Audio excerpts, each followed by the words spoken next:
Yo, I beg your phone, Mama Kwaba BM Edibaye Kwabenaholic TV Jumbedia so na ene a BRAVOOO season in a woman so what I say election season in a woman na election season so there anything can happen. D-Day no anything can happen. Na yesre oduma kuma nyankopon oduma kuma nyankopon say ono nyankopon ebehu yemabo na wabo oman Ghana anase ama Ghana na asumdie mapa atwagu eye ama Ghana so na emre so ayekoto aba na asumdie aye oman Ghana mma enso edia ane eye youth in Ghana MCCCano youths are omowo oman Ghana mono asori gidi na Dr. Bawumia and I say MPP Dr. Bawumia questions are omototo emane ye Dr. Bawumia ane Dr. Bawumia papa no questions no one after the other Kwadwo Sheldon things Kwadwo Sheldon opisa nyansa question papa na Dr. Bawumia so amane ama oman Ghana yati asese ono akasa no oyenimdifo na nyame na asoma no so ombra oman Ghana na ombeboa oman Ghana man any youth yewom. But my question is, I run a youth-driven platform. I engage a lot of youth in my line of work. And most of the times when you speak to them or you go to the grounds and you're having conversations with them and you make mention, oh, the government has created 2.6 million jobs, and they go like, it is not reflecting. We do not have jobs. And that is like general atmosphere amongst most of the youth out there. Either they have been employed and they are being paid paltry sums of money, their salaries are not being paid on time, or they have not been paid at all. So just standing here and telling us that you have created 2.6 million or 2.3 million jobs is not enough for us. We want to see the tangibles. We want to be employable. We don't want to be employment statistics at the end of the day. So I want to know what your government is going to do to expand the various sectors of production so that we can absorb all these people into the system and they get paid well. On the other side of things too, there is this video that was posted by Honorable Kwadwo Sheldon, where in the video it was asserted that you have trained 1 million youth in coding. I want to understand. I know training and actual employment be two different things. When you train someone and the person doesn't have a job, it doesn't qualify to be called employment. So these people that you want to train, we will train. Is there a job market for them to be absorbing so that it wouldn't just be training? Because when you train and there is no job, then there is no point. Also, thank you. Dog, maybe dog. So dog, I am a young entrepreneur. I started new media after school, after not getting job anywhere. Now I have made it.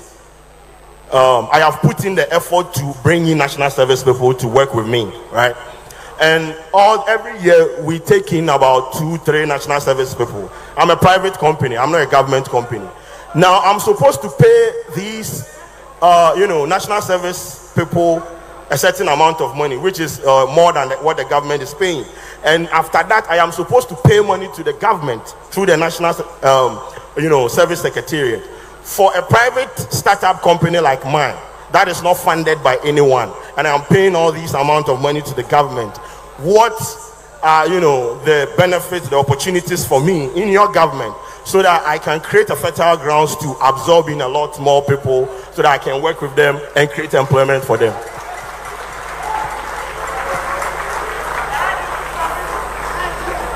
Thank you very much, Kwadwo. I think there are about 3 questions, if I recall. You made the right point to start with.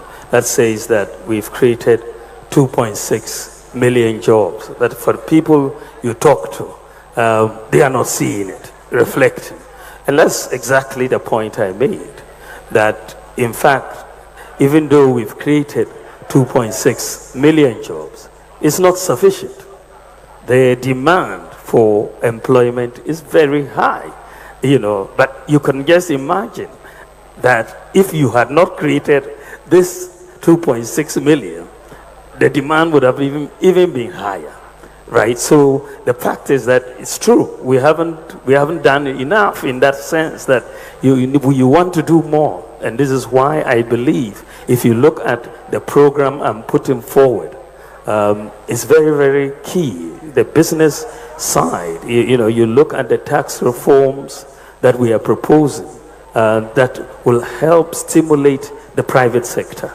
I'm talking about people who have issues with tax liabilities and are not able to hire people but if you gave them an amnesty, all of a sudden there's a significant capital injection of sorts so that they are able now to hire people and restart their businesses. But if they have to use their capital to pay GRA, all these tax liabilities, you have a big problem. So you look at those reforms, the move to the flat tax system, making our tax system very transparent. A lot of businesses, and I've talked to many, have so many challenges with the tax system. I believe that the Buy Ghana First policy, which I'm going to back up with law, is also a major avenue for job creation. Because at the moment, the default setting, given our Public Procurement Act, practically tends to go to import whatever you need to buy as government. Because the local firms are not able to be price competitive. So the foreign firms win the bids almost all the time. So I want us to factor in the cost of unemployment in the bidding processes to say, look, if you give it to the foreign firms, you are creating unemployment. So how do we bring the jobs to our people? Bring a law, and then at least you have to buy Ghana first, and then we get more jobs to our people. So I think that is. Then you look at the whole issue of the cost of power. Power is very expensive for our businesses, and I want us to move towards solar and bring in 2,000 megawatts of solar power and reduce that. Then I want to bring in the credit scoring system.